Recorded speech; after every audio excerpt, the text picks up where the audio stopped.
need to try and get him away from the fight, so even if he doesn't die, he's no longer involved. TP's going to be coming in. That's going to be Dayor, though, as Zanzara going to find Perks. They're going to try and fully commit to this one here, but the Everfrost keeps him nice and safe. That's a very tanky rise. Alfari now on the backside here will be going mega very, very soon. Zanzara, though, will not fall down just yet. The Cataclysm comes in with the Gore Trigger. He hasn't fallen. Now he does. Alfari, though, left in a very precarious position. Dayor, though, has been separated from his team, and the rest of Vitality have come to save the day. Perks didn't need it in the end anyway, as Vitality find 3 and Astralis are falling apart. They're falling apart. They reached for the stars. They reached for such an important result in the grand scheme of these standings, with Vitality, who have once again skirmished their way through to a lead somehow, some way. At the end of the day, the hands on the keyboards are just so talented for this team. It's taken them a long time in this split to get themselves into what feels like a comfortable position. It's coming down to, even after a very back and forth early game, for them to finally maybe secure themselves a place in playoffs. I mean, they're definitely putting the best foot forward here. And look, Astralis, I like the idea. I like the kind of the concept of it, but there's just so much you have to burn through, and I gotta call him out. And it is Dayor on this Vex has not really been convincing. He's been hesitant. He hasn't really fully committed when I felt like he could have. And yes, you could argue the different semantics of a million different possibilities of what could happen, but at the end of the day, when you're on something like the Vex, you gotta commit. Just like this, double flashes have been in on the Karzi, and that is a small silver lining here for Astralis. It is because, of course, if you don't have the Jinx, you don't want to be fighting. Aphelios does plenty of damage in his own right, has that 2 items. And this is with the Baron spawned. You have good weapons for it too. You got those chakrams. I think you have to. They might be the Hail Mary. I mean, you gotta flip it. This is a flip I actually 100% condone. Here they go. They're going to see Vitality trying to go in. They are going to get the Sphere onto Selfmade. He's already down to just below half. 6,000 HP on the Baron. Astralis, this is to be heroes or zeros. This is for all the Mad Lions fans to try and keep them as happy as you possibly can. You can see Zanzara, though, taking a lot of damage. He gets caught out, and they're going to be able to take him out. Yes, they do. They get the jungler, but the fight can now happen for Vitality. That's a massive Gnar ultimate, and Perks with this machine gun rides just blows them apart. It's a flip, and it lands tails. It lands firmly on it, and Vitality, they will take the ball, which has been tossed right over to their side of the court. They're going to be the ones on the objective. They're going to find themselves a Baron, find themselves an even larger gold lead. And I mean, I like what you tried to do here, Astralis. You force a fight as they find Karzi, and this is just great opportunistic play. It is, because you need to start with that Jinx. If you're not going to get the Jinx in the 5v5, well, why not try and commit all that you can while the field is a little more broken? Dayor is looking for that golden opportunity, looking to take that smite out of the equation, but doesn't quite get it there. While all this is happening, you look at Perks, you look at Alfari, look at these solo laners, getting a lot of value, getting that Mega Gnar out, and there are no resets in this fight from the Vex. There is no ability for the Aphelios to stand and fight. Vitality is clean up house. Another race. Baron now, minute till Dragon spawns, 10k gold lead as Vitality take their Baron, Red Bull Baron power play. Almost stopped Cormerskew from getting over the wall and made themselves some nice hamburgers, but this is good from Vitality. But again, this is smite. I was going to say, there's no smite. He's going to go over. Selfmade, though, feels confident knowing Labrov is around in the vicinity, and you can see he's just not afraid. He's just walking forward saying, cool, go on, go on. Didn't think so. Yeah. Gonna be if you think you're hard enough. And with a Hull Breaker, he's all right at not taking damage, not so great at being that damage to himself. It's not an Eclipse, it's not one of those builds we see which has a higher damage output. And Astralis, they're looking seriously for that damage. Again, revisiting that point, if they are behind in this game, this combo gets so much harder to pull off, even with the Graves ult over the top of it, even with everyone contributing bits and pieces of damage. They're going for a last attempt, looking for a deep teleport. Dayor's on the long flank. Yeah, he's on a long flank, but they know where he is. That's the problem here. Dayor, you tried to go for something, but you were spotted out. So now that last-ditch effort is it's just in you in a ditch. It's just you in a ditch. It's just you in a ditch. There is no last ditch. There's just you dead in it. But now he's separated from his team as they kind of try and go for this. You can see now it's actually mid laners in a 1v1 as we got a 4v4 underneath this turret. You still got Charles, the Baron Up cannon minion, putting in work and damage and making sure that they keep that backdoor bonus away. This is the thing, you know, Dayor does collect the wave, but there is a Hull Breaker on the Gnar that's still going to buff up that cannon minion, and that's enough to break open the base. Astralis try and problem solve their way out, don't get themselves the higher road. Might caught someone in rotation, but They're not even able to commit to this. I mean, it's so hard. This is why Zinzao is so powerful. You have to try and commit so much to kill him off. Cataclysm does not quite hit. It's Mark and Zanzara. He's going off to Zanzibar and holidays, you feel. This is not going to be where he's going to be able to make his final stand. And now with Super Minions teaming into that mid lane, the buff will turn off very, very shortly, but not enough for Astralis to make a stand. Oh, it's not enough to make a stand, and they just lost the Alistar ult for I can't imagine what reason there. Maybe trying to predict something, but either way, that's the Alistar ult down. You don't have your remaining frontliner. You don't have Snowball's chance in this base. No, and there's going to be one more. You're going to get Dayor going in, but he gets immediately exhausted. It's on to Labrov, who gets himself nicely away. The Zhonya's comes out. That's a good Moonlight Vigil, but it's not good enough unless Kobbe can randomly decide to get a pentakill. 1v5, sorry, 2v5. This game is all but done. They even get the reset off Alfari. Perks goes into golden stasis. Labrov is not afraid as they jump all the way in on top of that one. Vitality at the final port of calling. Lock the last remaining spot in playoffs, and they will face Excel in round 1. That question mark at the end of Super Team, it's still a little bit there, but they still have a chance to contest that. Again, said it yesterday for a couple of teams. They keep themselves in the question. Sadly, that of course means Mad Lions now locked out, but Vitality is still alive. Still alive, they did make it. Like we said, this was not how we expected this team to be finishing out their season. 9-9 straight down the middle. That is, for a team, like we mentioned, built to succeed. They're alive, but not exactly the most auspicious of starts. Still a lot of iteration to go through for this team. Astralis, of course, will be leaving us after this game, but you know, still taking some key wins throughout the split. Sadly, couldn't add another one to that tally here. Yeah, well, let us know what you guys think of who you think was the key player of the game at LEC on Twitter. Alfari, Perks, or Labrov. I don't know. Again, this was just very individual plays from a lot of very good individual players. I love the Tahm Kench performance, actually. It felt so hard to shut down those carries, but either way, it's a full team effort. Yeah, it is. Well, as you see now, after the break, Lore will be joined by the victorious Perks to talk about their season and lock ahead towards the best of 5s. Big clock.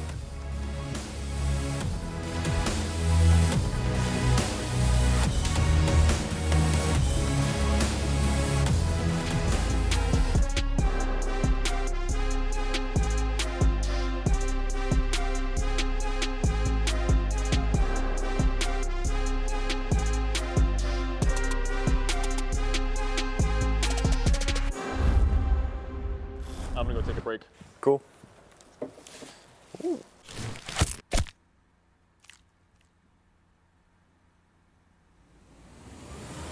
Even the biggest champ needs a break.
to the LEC. Vitality turned it around on the third day of our Super Week.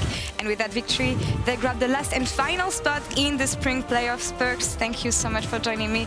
Congrats on making playoffs in the LEC. You got us worried, I have to say. How did you address the first 2 games you had? I mean, honestly, it was a bit stressful losing the first one because it was something we were comfortable playing. And I think with that comp, we have to have a lot of discipline and play well to win the game.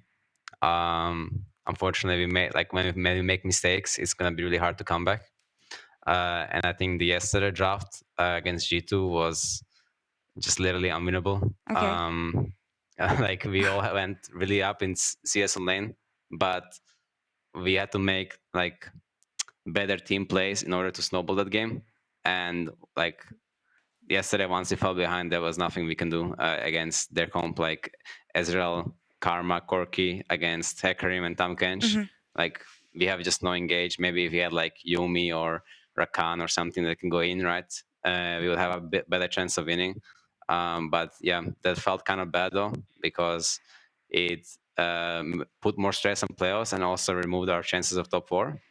But then we just kind of like reset, and did some nice coping. We just lose because of draft. So just have a better draft today and we will win. And yeah, that was kind of it. Well, seems you have the answers and leads on how to improve that on maybe for summer. But there's also something between Vitality and Super Weeks that we'll have to follow up on in summer maybe. You were talking about the fact that on the first day, it didn't go as expected. And I want to follow up on an interview that your coach, Mephisto, had with L'Equipe recently, where he said that even though Vitality has a lot of strength coming from each side of the map, you're still looking for an identity. Could you elaborate on that maybe and the difficulties you had into finding your way with this team?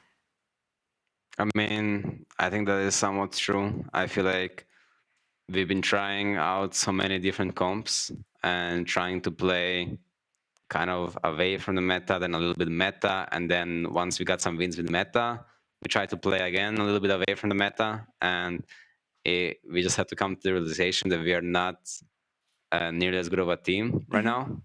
So to be able to pull everything off, and yeah, most of our wins are all of our wins are basically with stuff that's being played everywhere else in the world as well. So just like not overthinking stuff. All right. And drafting simpler is something that maybe we should like work on more, right? Which is also like, yeah, a bit of my problem as well. I like to spice up things sometimes, and yeah, Well, this is also what can make you the clutch player we know you can be, Perks. Focusing on playoffs a bit more, you have 3 weeks to get everything sorted for Vitality. Your first opponent will be Excel. Maybe one of the most improved team, I want to say, given the expectations that they had at the beginning of the season. Any words on these opponents and how you think they will do in best of 5? I'm really looking forward to playoffs because I've never been in the lower bracket from the beginning, basically. So there is always like I'm kind of, I guess, I like to like beat the odds, break the records. So maybe this is like all part of a plan to put us in the lower bracket and try to climb up from there. It's also kind of like the ex-G2 gauntlet, where like I'm probably gonna be facing one of my ex-teammates in each of the rounds. Starting off with Mickey, he got me good in the last best of one we played, but I'm kind of known to get a playoffs buff, right? So I'm really looking forward to playoffs. It's gonna be very fun, and I think Excel is not like a weak opponent. I don't think any team is actually a weak opponent. But yeah, we're definitely looking forward to the break, the 1 week break, reset, and then have 2 more weeks of preparing for playoffs. It's going to be very exciting. Perfect. Everything to get you guys back on tracks. And I really like the fact that we have the old 2019 G2 squad in playoffs this time around. Last question for you, Perks. You got the Kia player of the game here. And I know that you had a challenge and things to prove maybe coming back from Cloud9 and staying in NA for a year. How far are you to getting back at your top form, do you think, after this split? It's funny. I'm just trying to like figure out as well what I need to play for my team to do the best, right? I think once I get it down, it's gonna be really, really smooth sailing. As of right now, I actually do feel like I am usually playing pretty good, at least like the first 15 minutes of the game usually. And then if something goes wrong with us, then maybe I collapse a bit as well. So also learning how to be able to, I guess, not make those mistakes where we fall behind will also basically affect my understanding of the game and how to make better decisions, which is kind of something that we as a unit struggle with, and then I also struggle with it, right? Mm-hmm. Well, we'll be looking forward to the Perks playoff buff. We know that it's usually coming. And, well, Perks, thank you so much for the interview. Congrats on making playoffs once again. Enjoy the break also, and we'll see you in 3 weeks for playoffs. Thank you very much for having me. You're very welcome. And, Chucks, back to you for postgame. Thank you very much, Lore. Awesome to hear from Perks, and he also really put the team on his back in this one. Let's take a look at the standings then, because we now have Vitality locked into the playoffs in 6th place. They will face Excel in the first round of the playoffs, who are locked in 5th. And at the top, there's still a couple of things left to be decided. Niski, they finally did it. Vitality. What is it about what they've shown in this game that is kind of what they should have done from the start? I mean, I feel like they actually played pretty standard, like Perks and like a roaming mid on Ryze. I really like it. I think when you have a jungler like Selfmade and a top laner like Alfari, I think you should be having the pushing mid. So yeah, they did pretty good. Yeah, and I mean, it was completely what Niski wanted from them when we had that analyst desk segment as well. And Perk said it a little bit in the interview as well. You know, when we're just playing meta, it's actually going pretty well for us. And for the longest time, I think analysts and fans alike has been just wondering, why do you keep trying to make it difficult for you? We know that you have good mechanically gifted players, but it's not only just about 5 players individually showing up. It's about showing up as a team. And if you can't do that, well, you gotta default to the easy to execute. And that works for them. Yes, and they absolutely showed up as a team. Let's take a look at a couple of team fights where Perks also really refused to lose. He was so instrumental in this game. I mean, the clutch factor coming up once again. Alfari also having a huge game, and yeah, Jinx, of course, was also a thing. Yeah, but I just feel like this is a composition was way better designed picks for team compositions like this, right? You got the Jinx, you got the Ryze to enable the early game, you got Xin Zhao, you got Mechanaut. Like, there's so many tools in this composition to make everything work. Even if you do get engaged on the backline by the Vex, by the Jarvan, what's that? Tahm Kench on the Jinx, great. 600 HP shield when she finally comes out, and then you have the rest of the damage dealers just taking care of the backline. I just felt like this time around for Vitality, continue with this. When you move into players, continue with making it easy for yourself. There's no need to make it more difficult. As we take a look at this second team fight as well, Niski, yeah, the big question now is for Vitality, what are they going to be able to do in the best of fives? After this game or after this weekend, where do you land on their chances? I think if they actually play standard like they did this game, I actually think they will beat Excel pretty easily, in my opinion. I think the experience gap will be too big, especially having Perks on your team, I think is a big plus. And yeah, we'll see how they adapt in the next coming weeks. Also, there's gonna be a new patch as well, so let's see how they adapt to that. 3 weeks for every team, but I think especially for Vitality, that is going to come in so handy. There he is, Perks, the Kia player of the game, and the guy who it's really all about usually when he's on a team. And even flanked by all the superstars, he was the one that needed to step up today once again. Yeah, but I even felt like yesterday he stepped up as well. His Syndra performance definitely was not the reason that team was lost. Even in the late game of the game where the composition shouldn't really work, he still found good scatters where it was kind of the rest of the team of Vitality being a little bit hesitant. So I still feel like Perks, when he's on the champions you mentioned, right? The AP champions roaming, when he's not trying to be fancy, it's working well. Working very well, and I think maybe you'll need to adjust your ranking if we see the playoffs with Caps and Perks ramping up a fair bit. Fortunately, the Mad Lions did not make it to the playoffs, and next up they do have another game to redeem themselves, at least for the fans.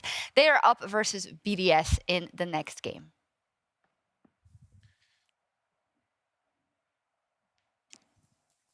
Oops. Was I supposed to say something else? I don't know. That's a great question. I think we're going to talk now. You can see an emotional huddle here on the stage, a final game on stage. I'm Dracos. This is Cadril. And as always, I feel like I say this every week 8. When a game doesn't mean anything for the standings, we here at the caster desk will match the tone of whatever's happening in the game. If these guys want to sweat for it, if they want to play a true stage game and try hard for their lives, we will treat it with that level of respect. And if they want to pick like Shaco and, Troll. 10-man mid. 10-man mid. Level 1. And, duke it out West Side Story style. Well, have some fun with that. Let's get into pick ban and see what's going to be happening.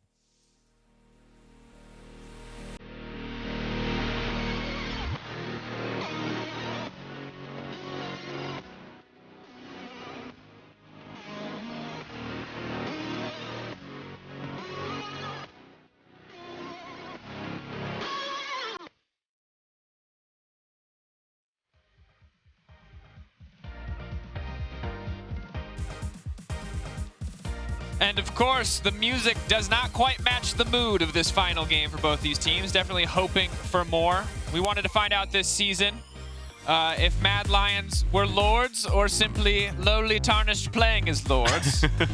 So far, it has been a lowly tarnished split, but a bit of redemption here never hurts. Time to touch grace. Yes. We'll see if they do so, because the bans tell me that this is kind of maybe be a serious game. Zeri, Gwen, Hecarim. Normally, when it's like a troll game, you want to spell something with 3 or 5 characters in your bands, you know, like TSM or something. Yeah, there's a lot of great 3-letter words. But it doesn't look like they're doing it, so serious bans. I think the picks will tell us for sure.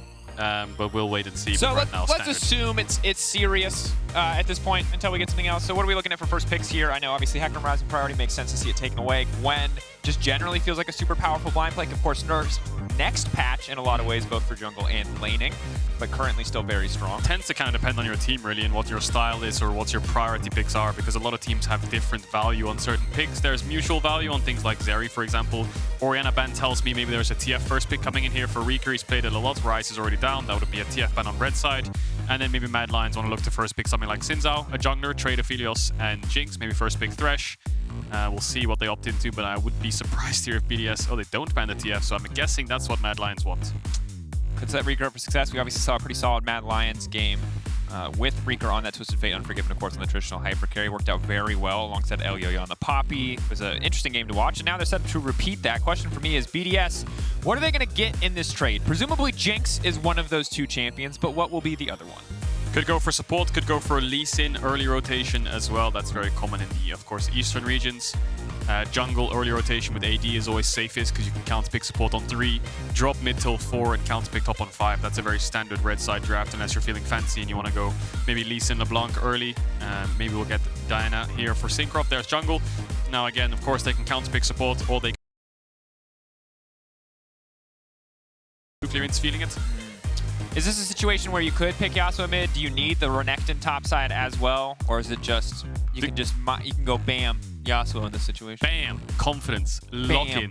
Wind wall, your gold card, outplayed. Simple does it, dash through all the creeps. Well, the good news is, when you pick AP jungle early, picking mid AD early is very important because there's only a couple. Yone, Yasuo, Irelia, the first ones to come to mind unless you want to dig deep into like the Tristana realm and the Zed realm. But top lane has basically infinite AD tops, so you'll probably find something no matter what, especially with no early J spans. So I'm expecting mid on 3 or support, but it looks like both teams are here to win, finish the split on the high, and then go into summer rolling off some kind of momentum. Yeah, that's a blind pick Aatrox. That's not a fun champion. That's a meta pick. All right, we're taking it serious. Pick Darius. Give me some Darius. Give me some Olaf. Give me some spice in the final game. Where's boys? the Kled? Give me the Kled. Spice. Oh no, it's just gonna be Yasuo on 3. Well, it's still fun to watch. Spicy enough. Diana Yasuo, always a cool combo.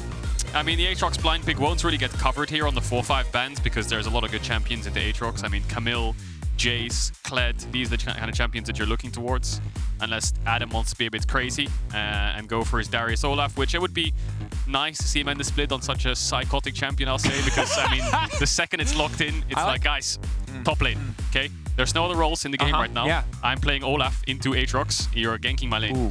And I like the Poppy ban here, but I like that you didn't call it like a comfort pick or a unique pocket pick. I like you call this like I like that. I like that you're calling it as you see it. Yeah. That's the adjective that describes it, isn't it? When, especially in solo queue, when you see a Darius top with Ghost, you know top's over in the first 2 minutes of the game. Either physically with him dying or mentally with, you know, him dying and just running it. So, you know, every single time those champions are locked in, it's always hit or miss. But it seems like Mad Lions are ready for those potential wild picks. They don't want it. They don't want to deal with it. Olaf going to be banned away. Alistair, Poppy going to follow. So clearly, Team BDS taking some notes from Mad Lions' earlier wins, not wanting to give them those big setup champions. And it makes sense. I think a lot of the reason Mad Lions were so successful is that the 3 previous players on their team, Elyoyo, Arma, and Kaiser, all had so many tools to kick off fights on their terms. Thresh now banned away as well, just to make sure that X-Matty can't play safe with this very aggressive champions. You could pick top here, but I also think Nautilus on 4 is not bad with Thresh and Alistair already banned away. Just kind of deny it from them. Of course, the Poppy ban covers the Yasuo Diana in case they want to play Poppy jungle, which Elyoyo already played against Vitality in a similar composition. Renekton's always a safe fallback for Diana, but I don't want to see Renekton this game, honestly. I think there's just better AD top choices with this Aatrox blind pick, but top would make the most sense. Are we going to get Darius? Go on, give it to me. Oh, yes, baby. Psychotic top lane injected in my veins. Yes. What did you say? Over at 2 minutes. We'll see if that is going to be the case here. Darius, of course, was exclusively an Adam thing for a long time. Don't forget, before he even joined the league in spring, Broken Blade and a lot of other players were following his lead and bringing it out in the LEC playoffs. But now we'll get to see if he can have an impressive performance on one of his signature picks. That said, it does leave the Nautilus open for the side of Mad Lions, giving them the luxury of what feels like the most powerful support remaining in draft. Yeah, I think for jungle here, best picks probably Lee Sin. TF Lee Sin already good setup. They have a couple melee champions, get some damage done there. Happy days. I mean, it's probably the strongest jungler up unless he wants to play Viego, which is a bit sketchy into things like Diana Yasuo. Yes, if you get one reset, it's good, but Lee Sin can always peel with Kick. Conqueror, Gore Drinker, you can always turn a fight as well. So that would make sense unless he's feeling something diff. Or a little spice. Okay. Give me a little spice. Echo is always hovered by T1 because Carrier loves Echo support, and Sylas too. But he's going to go for Viego, and now it's just up to BDS for last pick. Something like Nautilus could work. Nautilus Brown was the first one coming to mind, or Tam Kenchi, of course, two good champions into Aftershock Engage supports. There's a lot of melee champions. As much as Braum is normally good into things like Nautilus and Leona, but I mean in their comp it doesn't fit. Rakan would just make more sense because you're playing Yasuo Diana. Rakan just fits it better. Braum is, yes, he's good in 2v2s and 3v3s, but yeah, I think with all your champs going in, that would suit better, but of course it's a weaker lane, and they're just going to go for the Braum.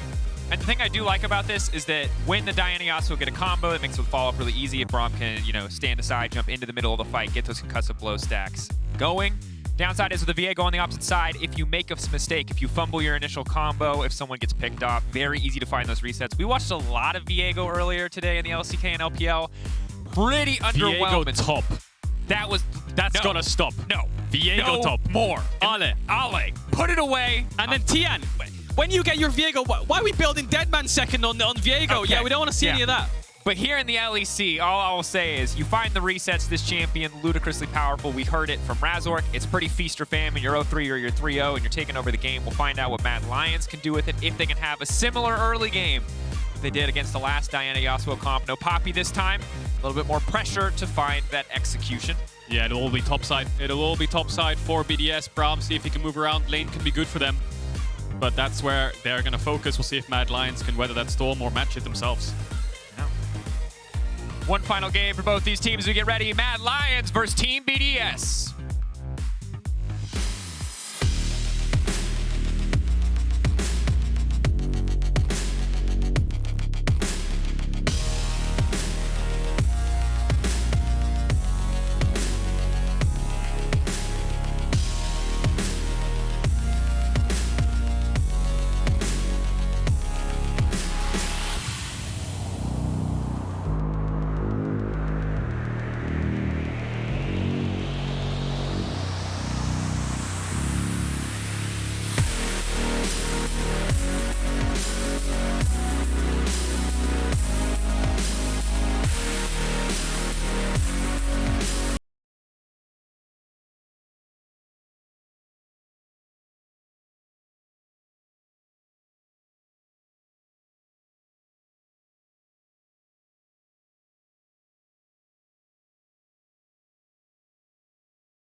So Dracos, let me break down this top matchup for you. Okay, got it. So, Adam on Darius right now. He's a level 1 wretch. Okay. But instead of having a club, he has an axe. That's good. That's a good start. If he can collect enough souls and put all his points in strength, then he might pop off with some R1, R2s. That's cool. They're called runes in the game you're abstractly mentioning right now, but I respect it nonetheless. All right, we'll see. It's a battle, really. We all know it. There's no fancy spell users in this game. It's all about the big two-handers. Yep. Just one and done on those big hits. Go for the big hits, not the R1 spams. The big hits, the yeah. R2s. You're pushing R2 in this game. He's got to hold it, get full combo off, execute, and then he gets his R2 back up and he gets a reset. Yeah. All right. Time to see. They can make it work. Are they going to fumble their build? They're going to split their points and go something like Dead Man's Plate, or are they going to go all in on something and get that Blade of the Rune King? Oh, almost an early ward. Would be nice. Get level 2 in mid on the first wave. Spellbook TF. Ignite Yasuo, Ghost Darius. You know that top side is fighting you early. This is literally, you said this is the solo queue matchup that is nightmares are made of. I love Braum early leash. It's gonna make that clear super fast, super easy. Reeker gonna try to take control level 1. What I see Darius do often level 1 with Ghost is they just all in. But luckily Armut spotted the bush that Adam wanted to all in from. Because if Armut walked up to the wave there and it wasn't warded, Adam's coming from behind with a Ghost. So he's gonna chase you down with his passive stack. That's all Armut has to be scared of right now. Yeah, obviously now that the Q1 is gone, he's not going to be able to grab the next couple of creeps unless they step forward, but can just wait.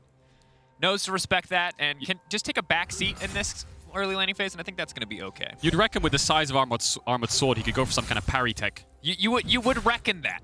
You would think. No shield, but I mean, Braum has a shield, but maybe with the long sword, he can parry the axe and then get some kind of like mega hit. Some follow-up damage. Yeah. Find a punish window. Yeah, turns out you just right-click. Oh, flash forward. Maddie betraying Limit a little bit there. Limit will get hooked, but he is just able to walk away. 2 fast flashes for the bottom lane of BDS is not a good start.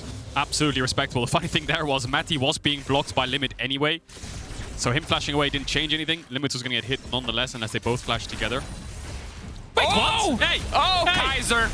This man, Lord of the Lollipop. Ender taught us about that one. Basically, skill shots, when they're at their end, they do a little check around them, and if you're in that circle, you get hooked, and it makes those hooks look questionable. Quick champion check, quick vibe check at the edge of the hook.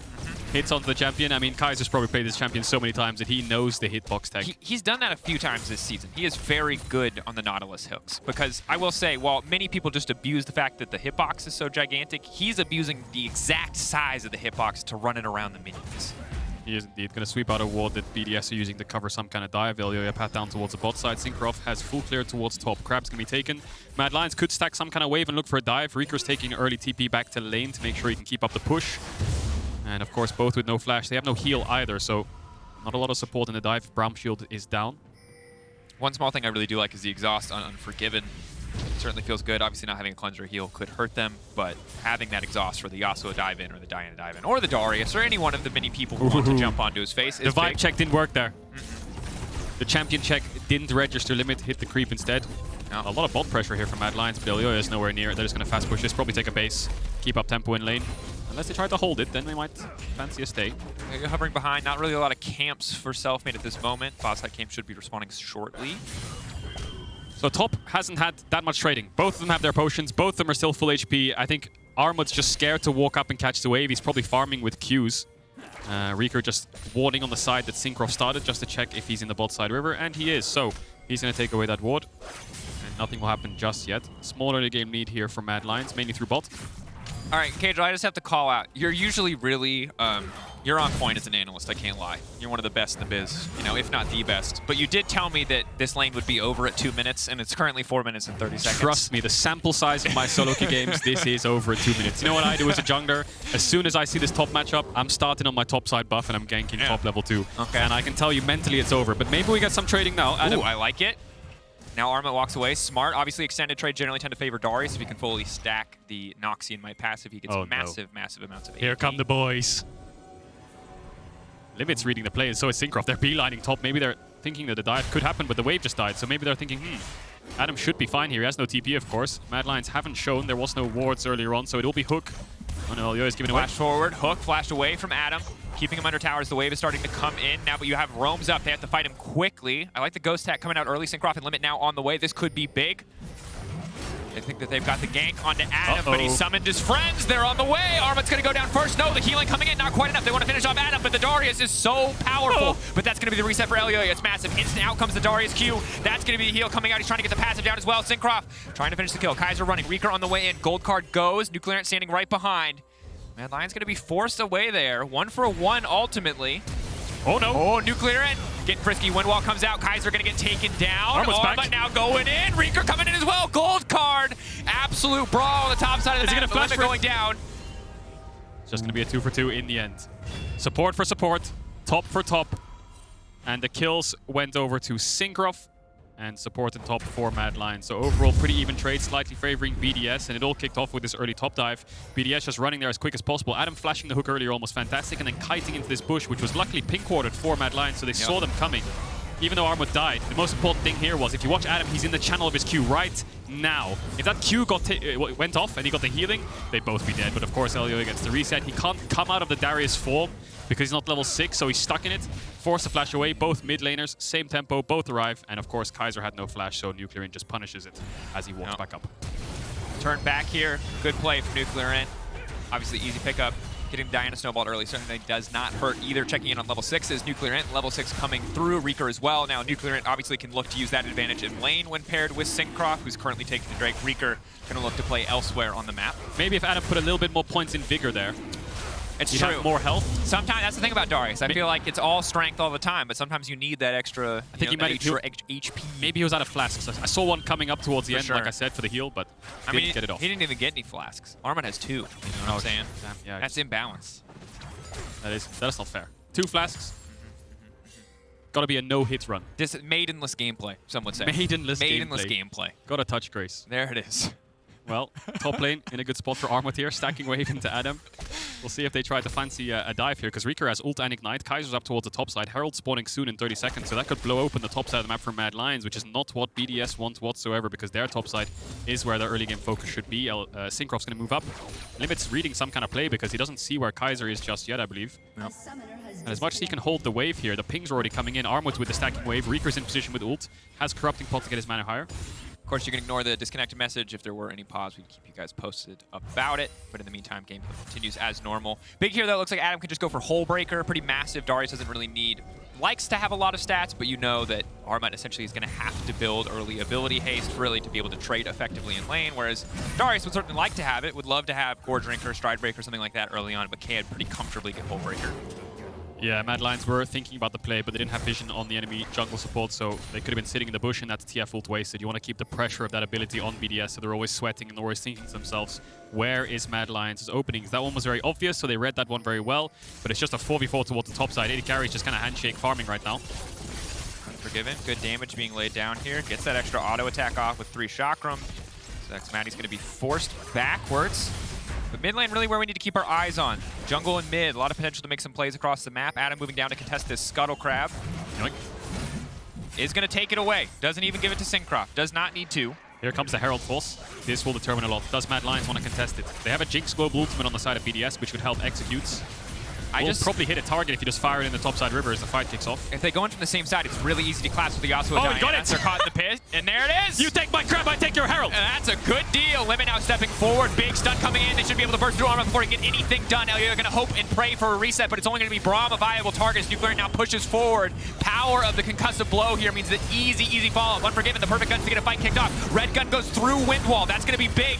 Now Nuclear getting finished off. Multiple chakrams. It's time for 200 years, baby! Or is it? Those chakrams are stacked! Adam's running, and not even the power of Darius can stop Red-White Aphelios! 4 members for BDS, 5 for Mad Lions. Unforgiven just drops bot wave, and I think he tanks the rocket as well as he's moving through mid. The fight kicks off with Elioya stealing away the Herald, and they think, well, we have to turn onto someone. They use a lot of ultimates to try and take down the Aatrox, which is great because now they can start moving forwards. Darius, I do believe, gets a reset. I think that's a spectator bug, but now Unforgiven's here. Maddie's farming towards the bot side. He's going to look for tower plates, so of course it's a numbers disadvantage, and of course red and white gun. Oh no, the Herald disappeared! They forgot to take the buff. They missed the souls, Dracos. Oh no, dude, and you lose them when you die. Yeah. It's unforgiving. And speaking of that, Unforgiven, yeah, Aphelios needs 1, 2, 3 items to be good, unless of course you let him stack a million chakram, and well, they let him stack a million chakram. They did indeed, and I think Maddie got 1 bot plate in bot lane for that, so that's what we call bad deal. That's a bad deal. He got a bit scammed there. Yeah. And Mad Lions definitely ahead now. Of course, gold lead as well. They lost the Drake, and they lost the Herald buff itself, so they can't use that for turret platings early. And now BDS may be thinking, well, top lane seems really hard to play around now. They have TF ult. Supports need to get back into lane. And now it might be a bot side focus for BDS. Unforgiven, of course, pretty far ahead in the sense that he has the boots too, but has not completed the Gale Force quite yet. So not too scary for X-Matty. The playmaking potential goes through the roof when Aphelios can start Gale Forcing forward with the Purple Gun Snare. But we'll see what's to come. Reeker still has the ultimate up and available, which is big. You could look to make a play on the side lane. At this point, I think snowballing the Aphelios even more, getting him out of lane, letting him get around the map and take more tower plates would be excellent, but could also play to cover topside. Yeah, I think the reason BDS was hovering around bot was because the only option they have right now is bot because of the flash situation. Unforgiven and Kaiser don't have them. BDS have good setup. Maybe that's where they think their opening is, but of course then you're leaving your Darius on some kind of quote-unquote weak side where of course Reeker can ult up at the click of a finger. And both supports hovering around mid once again, trying to get the push. Back. Kaiser not going to connect on the hook that time. Unforgiven spot on the ward is big, though. They know they cannot afford to take this fight on the side of BDS, so they're backing away. Good combo could change things, but they really need to back up. Combo now coming in. Yasuo can look to get the counterplay. He does have the tornado on multiple members, but it's too little. It's definitely going to be too late. Elyoya debating if he wants to follow up any further. It looks like Mad is happy to take the play. That should be an easy drag, and the reason all of these players are around mid is to get mid push into Drake, get some kind of bot side river control. Mad Lions winning out on that one. A fantastic engage from Kaiser. Hex flash over, hits hook, but he pre-casts the ult to get the double knock up, and then the stun card comes in. Maddie's going to base and finish his Gale Force. I think Mad Lions can just start up this Drake for free. Definitely. At this stage of the game, Mad Lions very quickly pulling ahead. 2-0-6 for Elyoya. We talked about it already. Feast or famine is the Viego, and this game certainly feeling like a bit of a feast. Excellent initiation here from Kaiser. Follow-up as well coming from Unforgiven, and the rest of the team really straightforward. Have a man advantage, have the first CC setup, and while BDS do have the wonderful Wombo combo, just not enough when they're this far behind. Yeah, good rotations from Unforgiven this game. Maddie's been stuck under his tower. It's been a 1v1 for the AD carries, and yes, it's a 4v4 topside, but Unforgiven's always collapsing before the play happens, or just about in time to make sure it's Mad favored. That mid fight, he was there first. Herald fight, he was there first, and although Mad Lions have 8 kills, Unforgiven's part of 6 of them, despite having so many handshakes on bot waves. Yeah, and it's a bit of a shame, obviously, that this game is not going to impact the standings, that both these teams are unfortunately locked out of playoffs. Or 6 playoffs teams already confirmed. But for Mad and for BDS, we're just looking for positive signs, things to look forward to in summer. Reeker, we were struggling to see which champions were going to work. Well, very clearly at this weekend, the TF has worked out quite well for Mad Lions, potentially something we can see in the splits to come. Obviously pending nerfs or buffs. And Unforgiven has also really stepped up, so while it's a bittersweet final week, they have had some solid performances. Gale Force now going in. Adam feels like he has to turn this one, but the exhaust already going down. No health left. It's going to be easy kill pickups. Or is it? Adam, flash out, gold card. No, yeah, that's going to do it. He can't really move, can he? Stun card, Everfrost stun card, knock up.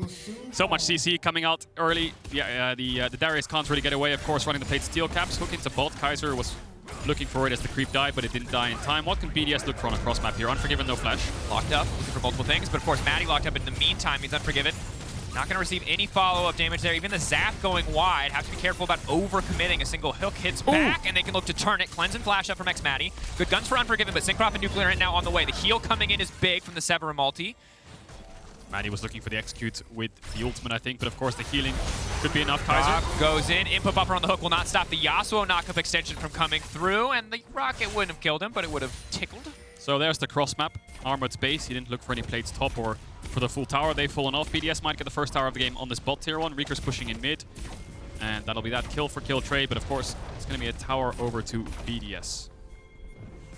Now we take a look at the gold. Still a pretty sizable lead for Mad, but obviously a very positive play for BDS on the back of a pretty good trade, turning that into a bit more. And Jinx, sadly not going to get more plates in the early game, but will get that tower. Yeah, look at the gold. I mean, Maddie's only down 200 gold now, roughly, even though he's down 4 kills and an assist because of the tower and the plates.